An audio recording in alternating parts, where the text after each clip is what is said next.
As American theologian John Frame put it, traditionalism exists where sola scriptura is violated.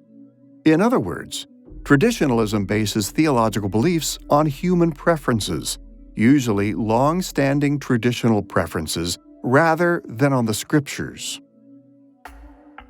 In Mark chapter 7, verses 8 through 13, Jesus said these words to the scribes, Pharisees, and Sadducees.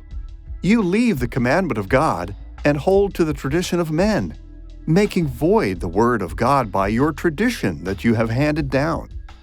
Followers of Christ should reject traditionalism because it gives to mere human opinion the authority that rightly belongs only to Scripture. Since human folly, rather than divine revelation, can easily guide our faith, we should oppose traditionalism in all of its forms, just as Jesus did in his day. Well, first of all, tradition is a good aspect, I think, for Christians, is where we can get our doctrines summarized for us. But we need to also be careful about the dangers associated with tradition.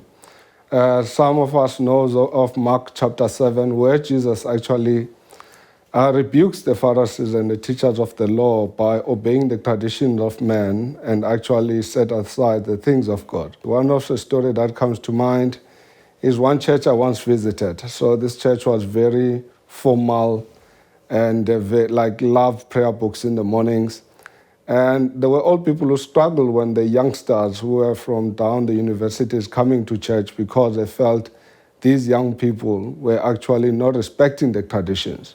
And the church actually barred them from coming in instead of actually seeing these young people as people who are lost, who are seeking the Lord, and that they could reach up to them. So that's what can be one of the ways where our traditions can get in the way of the gospel.